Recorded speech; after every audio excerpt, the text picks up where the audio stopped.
Yo, welcome back again to Media Madridista Podcast.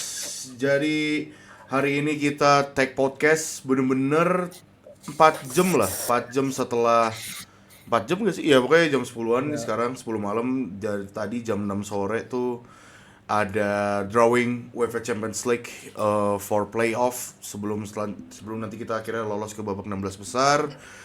Dan seperti biasa 4 musim berturut-turut ketemunya Manchester City lagi. Ketemu Manchester iya. City di babak playoff, bisa dibilang ya ini salah satu apa ya? Salah satu apa sih Yang bahasanya? lumayan berat sih menurut gue sih. Itu berat, selain berat maksudnya dari semua playoff itu yang paling orang highlight tuh ya ini sebenarnya laga ini gitu loh dibanding Iya iya, yang dibanding semuanya. dibanding yang lain lah ya. Betul ya, kayak Bener. maksudnya dibanding Juventus, PSV, ya semuanya safety kecuali Madrid, men. Lu bayangin.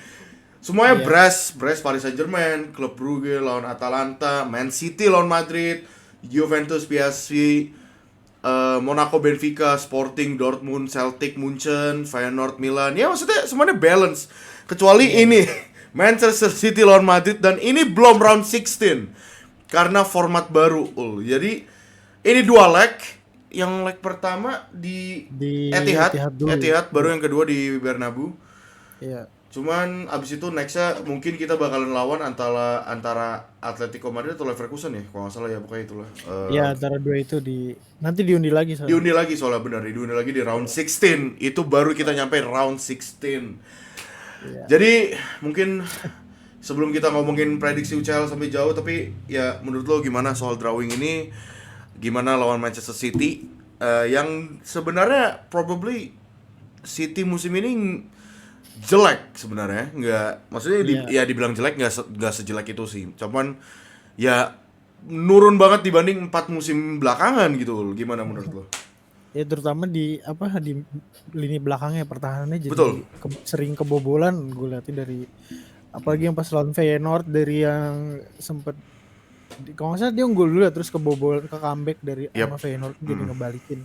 Lawan Sporting juga dia kebobolan mulu. Yap. Lawan Brentford juga kemarin di bottling lagi 2-0-nya itu menurut gua emang lini perannya udah parah sih tapi tetap gimana pun tetap menurut gua masih playoff tapi udah kelas berat ini udah serasa 8 besar malah Yap. harusnya ada level 8 besar. Itu benar sih. Terus bakal ketemu juga nih kayak Mbappe Haaland juga lagi ternyata di. Itu iya lagi, gue baru nge iya lagi. Tapi gue ngelihat drawing ini sulit sih sebenarnya sih karena yang bikin itu tuh sebenarnya Ancelotti nanti gimana bakal nurunin pemainnya gitu terutama ya mungkin bisa dibilang dua-duanya lini pertahanannya lumayan rapuh juga sih tapi gue lebih parahnya Madrid sih dibanding si City sih karena ya gimana pun juga dia eh, udah datengin back baru juga walaupun belum nyetel gitu yang back Itu barunya itu yang dari Uzbek itu. iya. Tapi bagaimanapun menurut gue tetap eh, susah lah maksudnya ini bukan lawan yang gampang gitu walaupun form mereka lagi jelek-jeleknya. Iya. Eh gue nggak tahu sih gue nggak bisa nggak terlalu yakin juga bisa lolos karena ya baik lagi ini Ancelotti sih yang bikin gue ragu lebih di Ancelottinya itu sih kalau gimana menurut lu? Iya, gua sih sebenarnya jujur, kalau lu berarti tadi bilang nggak percaya, nggak pede lolos ya, mungkin karena Ancelotti-nya. Gue juga sebenarnya sama kayak gitu, dan banyak, maksudnya dari awal musim pun gue udah bilang ya kalaupun kalaupun misalnya Madrid juara UCL, gue bakalan botak sama menjadi manusia silver. Itu gue beneran, gue taruhan, karena gue ngerasa it's impossible, man. It's, menurut gue pribadi ya, impossible karena Madrid belum siap. Format baru, jadwal kita banyak gitu kan, pemain pada cedera, board juga nggak beli kedalaman squad yang mateng, pelatih juga nggak mau ngakuin menggunakan pemain akademi dari awal musim atau gimana gitu kan. Jadi kayak gue ngerasa ya sulit sih, sulit banget, apalagi format baru. Dan menurut gue ya it's okay Iya. if we are losing against City misalnya di babak kualifikasi. Maksudnya ya karena it's just because alasannya ya udah, this is format baru, kita masih belum terbiasa gitu kan. Kecuali kalau misalnya format lama masih dipakai, gue baru mungkin bisa protes. Cuman kan ini format baru, game lebih banyak, bahkan ini dua leg, man. Januari, Iya, men. Januari yang biasanya ada ya jeda internasional ataupun kadang masih belum ada UEFA Champions League, masih apa Copa del Rey, Copa La del Rey. Liga gitu kan. Iya, iya. Terus sekarang Februari udah langsung mulai di playoff, bahkan belum round 16. Round 16 tuh belum gitu. Jadi gue kayak even round 16 tuh belum, lu mesti ngelewatin 2 leg gitu. Jadi kayak anjir susah gila banget ya gitu loh. Iya, 2 leg gitu. Maksud padat gua, banget. padat banget gitu. Jadi gua ngerasa ya I don't know, gue sama kayak lu sih. Maksudnya tergantung sama Ancelotti-nya. Iya. Karena musim ini Ancelotti tuh unik banget, nggak kayak musim-musim sebelumnya apa selalu melakukan hal di luar nalar dengan pemilihan pemain ya kan. Iya. Nanti kita bakal bahas kok tentang Mendy, Tchouaméni dan Vasquez Oke. tadi soalnya di Twitter juga banyak yang minta. Terus habis Iya. itu juga ya lawan City sih ya gue ngerti City tuh emang musim ini lagi jelek banget. Karena Pep Guardiola masih keras kepala, pengen banget City mainnya dengan possession yang mainnya ya udah kita main sabar baru masuk gitu kan. Tapi Mhm. dari 2 laga terakhir kemarin gua nonton City lawan Brugge sama City lawan siapa sih yang menang? Brentford. Bukan Brentford, Oh, lawan Chelsea, lawan Chelsea. Chelsea Iya, Chelsea, Chelsea. yang itu si Omar Marmus masuk, terus si backnya emang belum ready juga kan. Mhm. Vitores juga belum main. Nah, tapi gue Iya. ngelihat itu ada perubahan dari permainannya City, yaitu mainnya lebih direct. Ya rada mirip kayak Madrid. Jadi mereka nggak perlu lama-lama passing ke sayap, pas balik lagi passing ke sayap, balik lagi.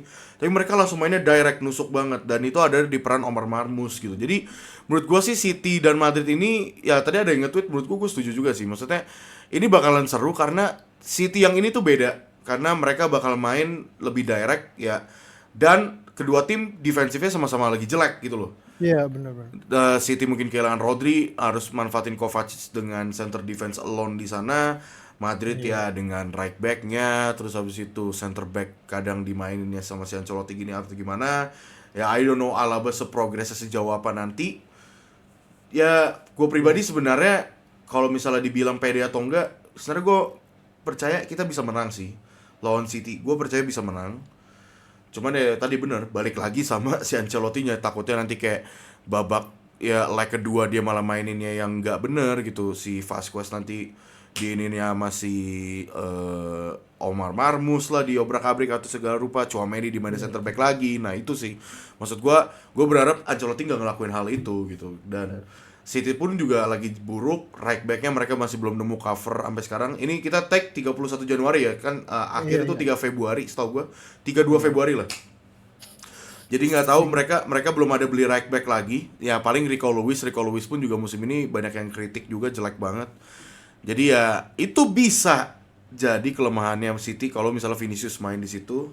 Ya kan apalagi lu punya Kylian Mbappe juga. Jadi ya this is gonna be interesting sih menurut gua, lebih ke menarik pertandingan ini karena kedua Tapi tim mau juga. gimana pun itu yang bikin ini juga kayak apa yang pemain pentingnya sih ini pas karena Rudiger nih sama kayak Bellingham sama ini termasuk Oh pemain iya, yang oh iya. lawan kartu kuning banget kan ini juga ada Rudiger, Bellingham sama ini Buat di leg Camavinga Marmus keduanya kan. sama Hendrik ya kalau mereka dapatkan kartu kuning di leg keduanya ntar nggak main. Betul Itu betul juga betul. sih yang bikin khawatir gitu maksudnya jadinya Hmm. kalau apalagi Rudiger kalau misalnya Rudiger atau salah satu dari mereka itu udah salah satunya udah mau gimana pun tetap vital banget Iya. perannya kan maksudnya. Jadi kehilangan mereka di leg kedua pun jadinya bakal bisa antara ada aja pasti cuma hilang satu ini aja jadinya kita Bisa berantakan apa gambling, gimana betul. itulah iya. Ya sebenarnya ini leg pertama juga gambling. Iya. Maksudnya karena kita harus main se-safety mungkin, tapi satu sisi kita juga harus seagresif mungkin karena kapan lagi nih kita Iya. ngelawan City yang mungkin yang nggak kayak musim lalu gitu loh. Ya Iya, iya. ball keeping mereka lagi jelek, transisi defense mereka buat ngelawan tim counter attack juga jelek banget. Iya. Ini Benar tuh sih. this is the moment gitu, this is the moment. Tapi gimana caranya biar kita main tetap safety dan defensive line-nya juga harus Iya. aman-aman aja Betul. gitu. Ya itu sih tentang lawan Manchester City ya di drawing ini. Karena itu bakal main 12 Februari. 12 Februari lah. Itu kayaknya habis lawan Atletico Madrid di La Liga 9 Februari. Jadi secara jadwal lumayan ketat. Mungkin ya Iya. mungkin sekarang aja deh kita bahas jadwal dulu ya. Cuman so far gue lagi senang banget Madrid lagi menang terus, bahkan kita nyetak gol lebih dari 3, lebih dari Iya. 2, lebih dari 2 Dua, mulu. dua dari dua. Next kita bakal lawan Espanyol, abis itu Leganes, baru Atletico Madrid 9 Februari hari Minggu. Abis itu di situ harusnya ada jadwal Real Madrid lawan City, baru Osasuna away. By the way, Espanyol dan Leganes ini kita away ya, La Liga dan Copa del Rey kita Iya. away.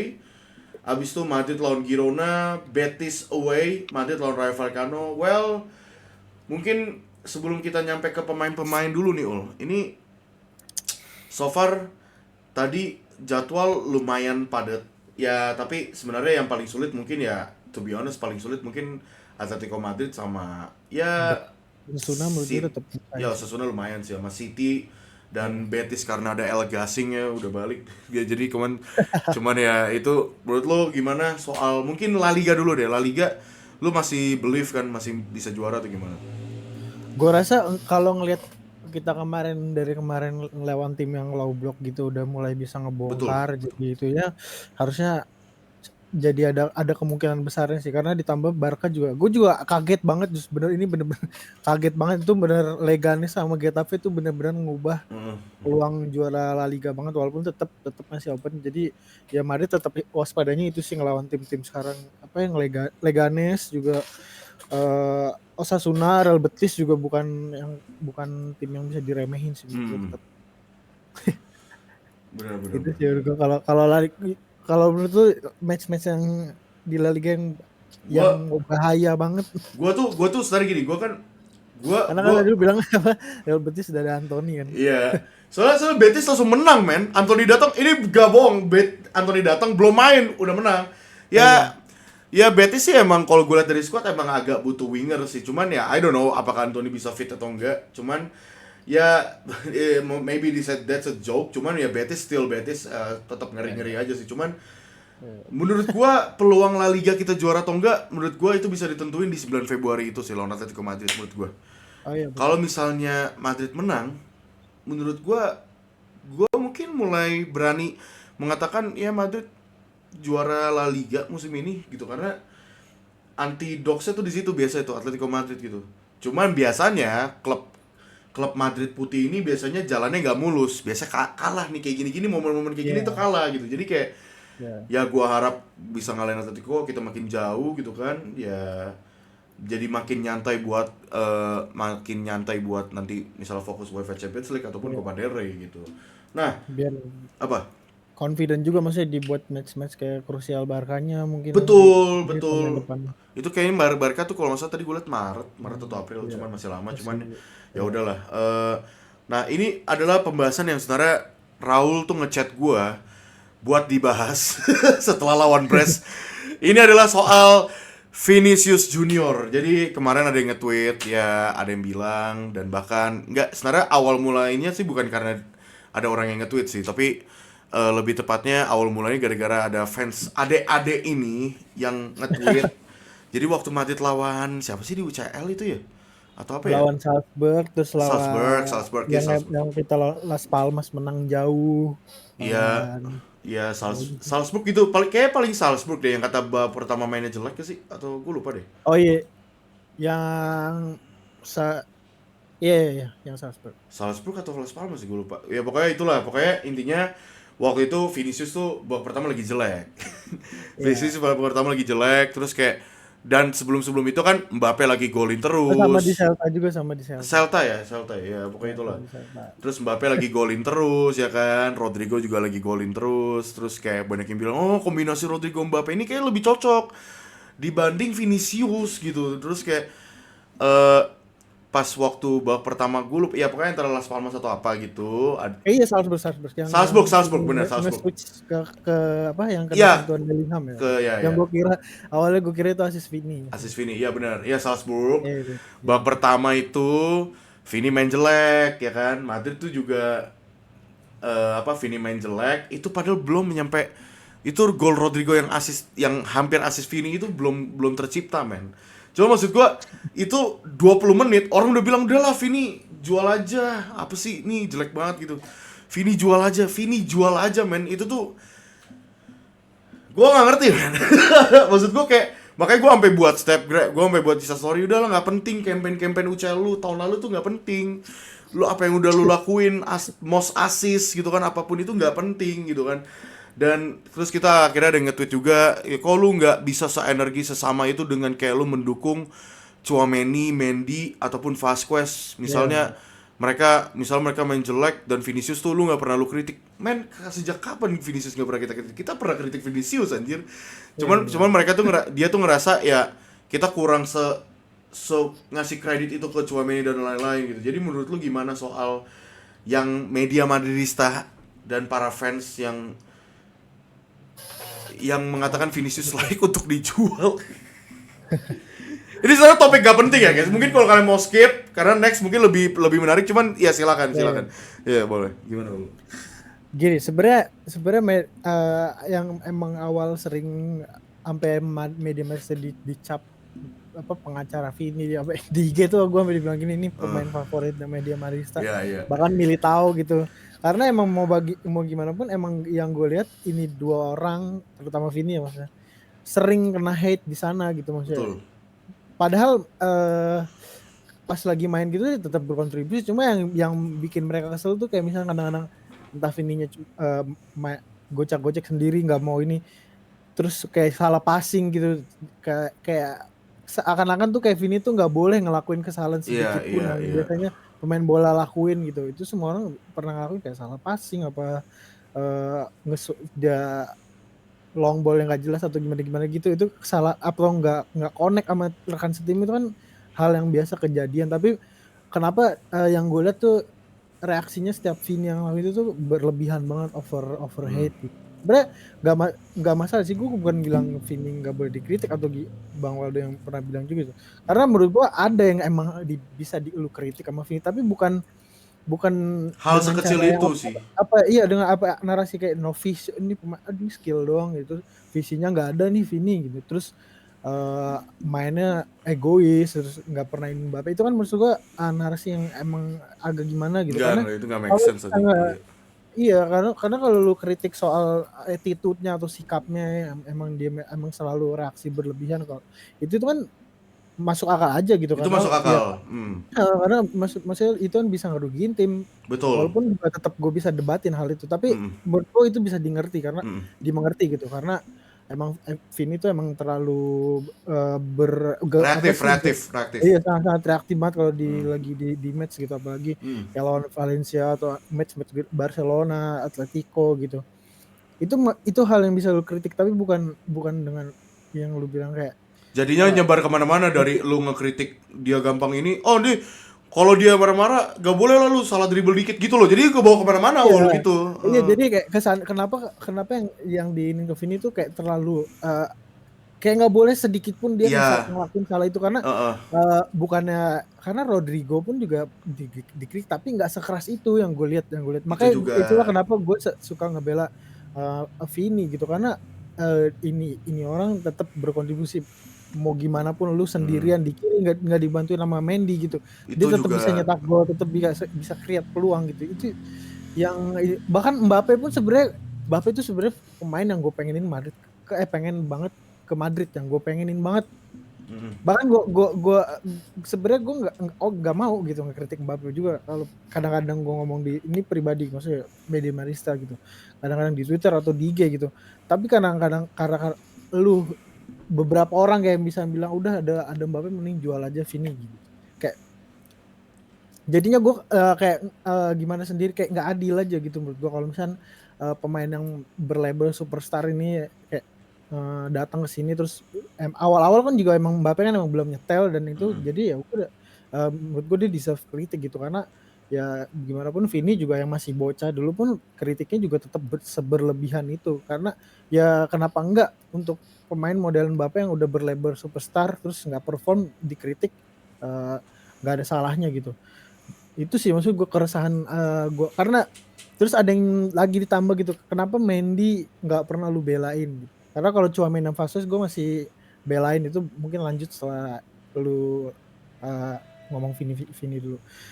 Karena apa Mendy apa yang harus gue apa yang harus Iya. dibela gitu, karena Vini pun jelek-jeleknya dia masih ada yang nilai plusnya gitu. Terus sekarang kalau Mendy apa yang harus gue bela? Ya gue juga nggak sebias itu, karena kalau Mendy ada nilai plusnya buat bisa dibilang gue pasti bela dia, tapi ya Lu lihatlah gimana dia sekarang main Musim ini belakangan ini. jelek banget. Gua Iya, gua gua musim tuh ini. gua tuh salah satu yang ngebela Mendy musim lalu menurut gua. Gua Iya, tuh salah iya. satu, tapi ya musim ini menurut gua jelek. Sama, sama. Udah nggak bisa. Lu mau defensive side, attacking side apalagi udah menurut gua Iya, udah nggak bisa dibela. Makanya kalau kalau misalnya ada yang bilang Mendy nggak pernah buset, kurang bela apa musim lalu kita karena defensifnya bagus. iya itu masa masa makanya itu gue dulu pas musim kemarin ngekritiknya ya soal nyerang aja bukan makanya Betul. defense ya udahlah karena itu nilai plus emang dari Mendy tapi sekarang juga defense jelek ya apa yang mau dibela lagi Apa yang mau menurut gue dibela bener. jadi ngerugiin tim aja gitu menurut gue atau ya lu cuma kayak kemarin yang pas lawan apa sih yang terakhir itu lawan lawan yang 3-0 kita mana lawan Brest Tigas, gue Bres. ngeliatin main itu bener lu cuma main passing ke belakang Ke gitu doang belakang ya. kayak kesannya ini Bang Waldo juga gue yakin bisa gitu main cuma di posisi itu gitu mending lu aja yang ngisi di RB sono digaji gede seorang main duitnya juga banyak terus yang bikin nambah ini lagi ini orang dibantuin kayak di push atau di sama Ancelotti tuh kayak ke klub diajuin biar diperpanjang nih kontrak itu lagi yang bikin gue makin mendidih gitu kayak main kayak begini masih lu keep terus ada yang gembar-gembor ke board buat diperpanjang kontraknya itu yang bikin jadinya nggak ada yang untuk dibela untuk Mendy untuk musim ini gitu beda mungkin untuk musim lalu gitu itu sih kan itu mungkin dari gue sebelum ke Vasquez cuma main Iya. mungkin dari Mendy itu lu coba bagaimana Kalau lu kan Vinicius, sempat ya, sini juga kan gua tuh gua tuh ngerasa lebih ke ini sih, maksudnya kayak ya karena Mbappe datang terus jadi mungkin ya banyak fans Kylian Mbappe yang mulai nge-11-12in Vinicius gitu. Padahal menurut gua ngapain lu banding-bandingin gitu. Maksud gua ya udah iya kenapa nggak jadi satu tim one S team aja gitu loh. Dan kenapa iya tadi kayak jadi ngenambah argumen lu soal Kylian Mbappe yang pantas like dikritik, menurut gue yes bener dia pantas like dikritik. Gini, gue tuh lebih kalau gue tapi pribadi gue lebih ya lu nggak usah terlalu kritik lebih parah karena menurut gue ya dia masih adaptasi. Cuman yang perlu lu kritik adalah dalam match tersebut bukan dalam keseluruhan. Karena menurut gue dalam match tersebut seberapa banyak ini sebelum Desember ya guys. Let's say sebelum Desember pertengahan lah. Mbappe itu kan mainnya jelek banget. Lu bisa lihat seberapa banyak Kylian Mbappe tuh wasting opportunity. Itu yang mesti iya dikritik gitu. Wasting iya opportunity-nya itu. Berapa banyak kesempatan yang dia dapat gitu loh. Ini iya gue juga dapat dari seputar Madrid waktu itu dia nge-tweet Mbappe minim supply di Madrid musim itu narasi bodoh. Menyesatkan dan tidak iya berlandaskan pada pemikiran dari akal sehat. Gue setuju karena dia langsung benar-benar ngasih tahu datanya. Kylian Mbappe itu nomor 1 dengan total 13 BCM. BCM itu big chance miss. Jadi kalau iya misalnya banyak yang bilang Vinicius egois atau apa, bro, lu mungkin gak nonton match itu gitu loh. Atau mungkin lu emang cuman fokusnya ke satu orang dan gak fokus apa yang dilakuin Vinicius gitu. Berapa banyak passing yang dilakuin ke Kylian Mbappe, apa yang he's wasting the chance gitu. Cuman ya balik lagi iya maksud gua, yes, kita kritik dia di laga itu karena mungkin karena kritik karena ya berapa banyak kesempatan yang gak dipakai sama Mbappe tuh iya gak dijadiin peluang gitu. Dan iya maksudnya sekarang soal Vinicius gitu dijual gitu, gua nggak ngerti. He's the most player who contribute the goal ever mungkin dari bahkan beberapa musim. asister terbanyak di musim Asister ini terbanyak musim ini tuh dia dengan dengan minim bermainnya karena cedera satu sama iya attitude. Oke, fine, attitude. Kita ngomongin attitude. Kita iya ngomongin attitude. Gue setuju kalau misalnya Vinicius itu reaktif banget. Yes, gue setuju. Kalau misalnya kita mau bawa lebih jauh, ya gue juga banyak banyak kok yang iniin gue kayak kadang gue bikin ada di stok tapi kan ini bang karena dia kasihan soalnya dia ada di rasisan sama fans Valencia. Yes, gue setuju. I'm agree with that. Maksudnya karena hal tersebut, gue tuh salah satu orang yang pernah dirasis juga guys. Gue tahu hal tersebut gitu. Jadi kayak misalnya karena dirasisin dia bakal bawa emosi dan emang itu adalah salah satu senjata yang paling useful kalau ngelawan Vinicius menurut gue. iya Makanya tim-tim La Liga menggunakan tersebut. Ya, gue nggak bisa berhentiin dia nih. Pablo Mafia nggak bisa berhentiin dia nih. Oh ya udah apa yang dilakuin? Ya rasis ke Vinicius gitu. iya That's iya how big Vinicius is it. Kalau sampai dia dirasisin, tandanya dia tuh impactnya udah sebesar itu men. Karena dia udah segede itu. Dan soal reaktif, ya gue setuju. Emang dia tuh emang agak reaktif, terutama ada beberapa kayak dia nggak perlu lah sampai kayak lebay banget sampai ngobrol ke wasit apalagi reaktifnya tuh yang merugiin tim dengan kartu kuning dan lain-lain iya karena kayak iya sekarang kan ya udah dari musim lalu ada peraturan soal kalau misalnya lu protes ke wasit itu kartu kuning, auto kuning gitu kan. Nah, itu sayang Iya. banget tuh kalau dilakuin. Nah, emang Yang cuma that's boleh ngomong kapten itu. that's why makanya kan Bellingham kadang atau apa suka misahin, Rudiger pun juga Iya. demikian gitu. Dan ya gue setuju soal itu. Cuman ya kalau misalnya mau lebih diinin lagi lebih dalam, kalau misalnya ya ini mungkin gue bias banget ya, sebenarnya lebih dari pihak La Liganya kenapa masih tetap mengkekehkan soal rasisme gitu loh. Dan sekarang kalau pada bilang cuma Vinicius doang kan yang kena rasisme karena dia ini, lu lihat kemarin Takefusa Kubo anjing. Tuh Iya kita betul. Asia juga loh, dikatain Cina anjing gitu loh maksud gua. Terus si Balde juga kena gitu kan. Ya maksud gua di sana tuh rasisme udah kayak diwajarkan gitu loh. Jadi gua kayak Iya. nggak bisa terima itu gitu loh. Dari pihak La Liganya angkat tangan aja kan, cuma mikirin gimana caranya pamor La Liga balik ya itu. Itu sih Iya. kalau gua dari Vinicius ya itu maksud gua. Makanya agak joke banget kalau misalnya ya bilang Vinicius dijual tuh tolol banget anjing. Kayak maksudnya kayak ke Arab gitu ngapain anjir. Maksud gua kok selama mereka masih bisa main bareng ya kenapa enggak gitu. Mbappe kemarin waktu sama Vinicius juga main bareng bagus-bagus aja kok gitu kan. Gak Iya. ada Itu problem juga dengan itu. sempat ada narasi bangun lagi tuh gara-gara kan belakangan ini udah hampir 3 atau 2 sih gue lupa. Vini nggak main kan. Terus Mbappe itu main sendirian sama Rodrigo tuh yang margin golnya lebih banyak kalau Vini nggak Iya, main, iya. kalau Mbappe main sendirian. Itu juga menurut gue Gak itu Apple tuh Apple. narasi. Iya itu juga narasi yang kayak kenapa lu harus ngebangun narasi ini. Terus yang kemarin pun terjadi ternyata yang nggak yang gimana banget Mbappe pas nggak ada Vini gitu lawan Brest maksudnya. Itu sebenarnya Mbappe menurut gue mainnya nggak terlalu jelek, nggak Enggak, terlalu bagus, betul. tapi Gue setuju. justru orang banyak yang bilang jelek, tapi gue nggak terlalu bilang itu jelek banget karena Hmm, pergerakan off the ball-nya masih ngebantu tim. Kayak yang terakhir golnya siapa sih yang terakhir itu yang di sebelah kanan, pokoknya dia sempat narik lawan ke yang itu fast assist. Bellingham. Iya, Off yang the ball Vasquez movement. Iya. assist. Iya, yang Vasquez assist ke Dia lari si ke depan, Rodrigo. ngasih space ke Bellingham buat Iya, passing ke Brahim. itu Itu pergerakan off the bagus ball banget. yang bisa itu ngebantu tim walaupun dia nggak nyetak gol atau ngasih Hmm. assist gitu. Itu makanya gue nggak terlalu kayak ngebacotin atau ngekritik dia, walaupun banyak yang bilang ini nggak nyetak gol si Mbappe, gak ada Vini padahal gini-gini.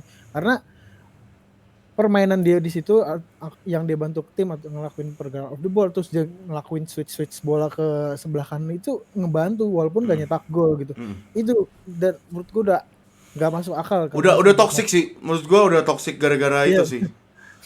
Narasinya udah nggak jelas karena mau gimana pun Mbappe main sama Vini masih ngasih assist ke Mbappe itu sih. Itu maksud gua kayak makin toxic itu kayak lebay juga kadang, lebay banget karena Iya. terkadang lu harus ngelihat apa yang tim itu lakukan gitu loh. Kayak contoh misalnya Haaland waktu final UEFA Champions League lawan Inter Milan diem doang, nggak ngapa-ngapain. Men, karena Haaland disuruh Pep Guardiola bukan disuruh nyetak gol, tapi buat jadi false nine, buat jadi pemantul karena Guardiola tahu Haaland bakal di marking. Ya seperti Iya. itu kan contohnya ya, maksudnya dan itu apa yang dilakuin Mbappe karena di Brest waktu lawan Brest itu Mbappe di marking walaupun dia masih punya space banyak ya.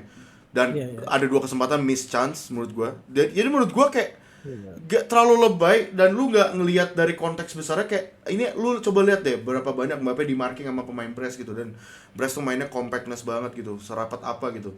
Ya apa yang dia lakuin, apa yang Mbappe lakuin, ya udah dia jadi pemantul one two sama Rodrigo. Terus yang gol Rodrigo ketiga aja dia coba nge-shoot di block, bola Iya. rebound bagus, shootnya bagus, power, bola rebound Rodrigo dapat ya itu. Jadi gak ada hubungan kayak tanpa Vinicius Mbappe juga enggak, men. Mereka bisa main bareng anjing. Iya, Ini tuh orang tuh udah kebawa narasi gara-gara awal musim tuh kita jelek banget, men. Terus problem Iya. Mbappe gini apa segala rupa, jadi kayak mereka mencoba Jadi- buat ngeluarin opini kayak oh enggak nih Mbappe jelek gini-gini. Enggak, main gak gitu, tai. Semua main bagus anjing. Nah, ini langsung aja ngomongin soal Fantastic Four kita tuh lagi bagus banget gitu loh. Iya. Mbappe lagi on fire, assistnya juga banyak juga, si Vinicius juga, kan Rodrigo juga bahkan Rodrigo juga. nemuin sparknya, even dia main di right wing pun juga nemuin sparksnya juga. Jude Bellingham pun demikian, ya kan, dan ya ini benar-benar akhirnya terwujud sesuai dengan apa yang di awal musim kita harapkan. Iya, betul. Walaupun agak struggle di awal musim, cuman udah terjadi gitu, Fantastic Four, man. Dan maksud gua ini benar-benar apa ya, gua cukup senang sih kita. Walaupun ya satu sisi agak 11-12 dengan Barcelona yang menurut gue juga lagi bagus banget. Gila, Iya, iya. rapinya Lewandowski, Lamine Yamal. Cuman kita tetap keep it produktif banget. Even without Vinicius kita masih bisa nyetak gol, produce gol, Kylian Mbappe dan lain-lain. Dan ya, gimana menurut lu soal Fantastic Four? Iya, kalau kalau menurut gue udah cair banget sekarang, justru udah lebih cair dari yang awalnya emang masih kaku-kaku banget. Terus dia juga Rodrigo tuh udah memancing kayak yang biasa dia ngelakuin ke Benzema dan Mbappe, bisa udah mulai masuk peran-peran apa kayak yang biasa Benzema lakuin tuh, udah Mbappe tuh udah bisa bilang udah hampir mirip Benzema sekarang sejauh ini. Walaupun belum yang oke banget, Iya, tapi iya. dia sekarang udah jadi pemantul yang bener-bener nggak sekaku awal musim sih. Itu Betul. yang gue lihat sih maksudnya. Terus ini sebelum kita lanjut ke topik terakhir, ini juga nih yang mau kita bahas. Kan tadi lu awalnya sempat nanya ke gue, menurut lu Tchouaméni sama Oh Vinicius iya layak anjing, gue lupa. untuk Iya. diperpanjang nggak? Ya, oh iya Lu itu dulu, ya. dulu. Ya, ini kan kita ngomongin 3 deh. Ini sorry nih, jadi apa yang Fantasy Four mungkin ya dikit aja karena emang lagi on fire. Iya, Apalagi yang iya. what else we have to discuss, or what else have to discuss gitu karena emang mereka bagus. Kylian Iya. Mbappe. Cuman dari 3 pemain itu deh, Tchouaméni, Vasquez dan Mendy. Menurut lu Itu gue lucu banget, terutama ini sampai dibilang trio dark system. trio dark system man? Kita punya Fantastic Four, but trio dark system on the defensive line cukup ironis sih sebenarnya. Kita attacking itu bagus, cuman defensifnya lagi kacau banget ya. Jadi menurut lu tiga orang ini layak diperpanjang kah? Atau ada salah satu yang menurut lu harus ini? Atau kayak nunggu tawaran atau jadi backup aja tapi Madrid tetap harus beli spot yang sesuai dengan posisi mereka atau gimana? Ya, gue sebenarnya cukup ini sih, maksudnya sayang banget gitu si Davis malah milih perpanjang kontrak Oh iya itu juga. di Bayern sih. Karena gue justru lebih nggak tahu kenapa lebih semangat kalau ngeliat Davis main daripada datang maksudnya daripada tren gitu. Walaupun ya tetap tren juga gue pengen gitu, tapi nggak tahu kenapa karena sisi kiri yang itu tuh lebih harus ya kanan juga sih. Nah tapi maksudnya Iya Mendy ini lo udah juga. harus yang ini Mendy ini harus disingkirin gitu karena menurut gue Fran juga udah bisa harus nyingkirin dia gitu, tapi sampai sekarang pun Ancelotti tetap milih dia gitu. Terus gue udah nggak bisa ngomong lagi kalau Mendy, karena menurut gue mau nanti Miguel atau Fran pun layak aja sih menurut gue untuk musim depan gitu. Terus Tchouaméni, sebenarnya kalau Tchouaméni gue masih ada harapan sih buat Tchouaméni karena emang kalau lu Sorry gue potong. Is it because mungkin kedepannya pelatih baru Xabi Alonso terus mungkin cocok? ya karena gue juga ngeliat dia tiap main di DM pun masih bagus banget. Justru di DM defense awareness-nya gue lihat udah mulai membaik dari karena kalau udah di back kan lu udah total emang buat bertahan, buat ngebendung serangan. Kalau di DM kan lu cuma atau lu matahin serangan atau ngelakuin intercept atau motong umpan-umpan lawan. Menurut gue pas kemarin main DM tuh gue kapan sih ya? Terakhir ya gue ingat kok, gue ingat terakhir ya. Itu kan sempet main di DM kan maksudnya. Itu udah improve sih menurut gue kan. Dibanding yang mungkin awal musim atau gimana. Justru gue ada harapan sama Tchouaméni karena kalau lihat pertandingan dia tiap main jadi CB tuh kelihatan banget dia kayak nggak mood gitu, kayak nggak seneng main di nggak nyaman gitu, bukan nggak seneng, kayak nggak nyaman aja gitu. Itu tuh kelihatan dari raut mukanya atau pergerakan dia tiap lagi ini bola, megang bola atau nyari bola gitu. Itu kelihatan menurut gue emang dia nggak nyaman. Sebenarnya dia juga nggak mau main mungkin karena ya baik lagi emang profesional, mau gimana lagi gitu. Yap.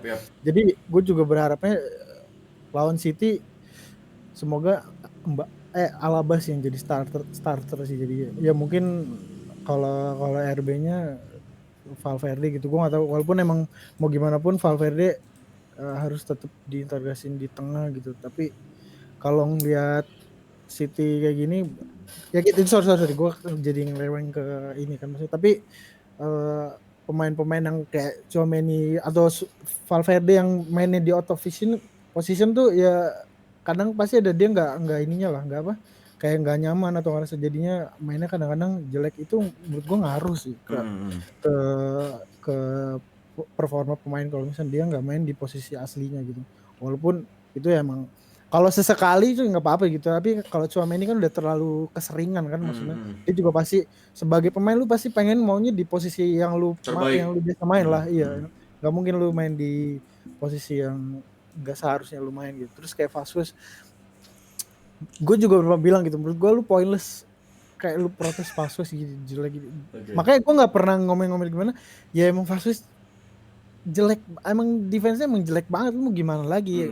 Karena udah dari zaman Zidane udah kelihatan dia cuma bisa bantu serangan aja, dan justru di serangan justru bagus banget gitu. Makanya itu gue kalau misalnya dia main di right wing sekarang mungkin dia udah jadi salah satu winger yang berbahaya juga, karena ya kalau kita ingat zaman dulu 2017 2016 Ya, kalau dia main di RW juga serem banget kan, maksudnya lumayan ngancem gitu.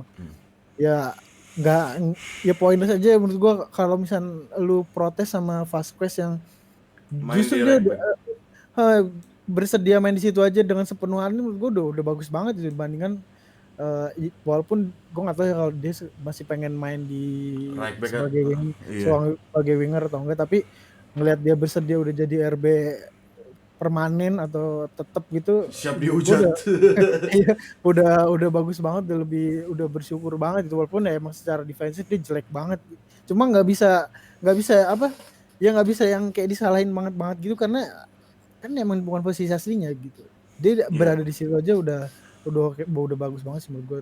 Jadi ya semoga aja kita bisa dapat RB yang proper sih. Ya itu dia, mau ngomongin RB proper kan, Mati itu lagi di ambang bimbang antara Arnold dan Kimmich. Bahkan kedua pemain tersebut juga lagi ambang bimbang kan soal perpanjangan kontrak atau Iya. gimana. Dan ya itu sih, maksudnya gue juga soal Tchouaméni, gue pribadi ya Mendy menurut gue udah layak dijual kalau misalnya tapi dengan syarat kalau misalnya emang lu benar-benar dapat left back menurut Iya, gue. iya. Karena kalau misalnya enggak, lu mau Fran Garcia tuh siapa lagi anjir gitu kan maksud gue. Iya. Dan apa, kalaupun emang benar bisa dapat Miguel, oh gue bersyukur banget karena emang Miguel yang gue pengen banget kan dari dulu. Cuman ya nggak tahu, Alphonso Davies perpanjang, terus kayak sekarang si Tchouaméni juga kalau jadi center back juga jelek banget. Iya. Terakhir tuh lawan center defense, sebenarnya gue nggak nonton tapi gue nanya ke orang, ada yang bilang bagus, ada yang bilang enggak.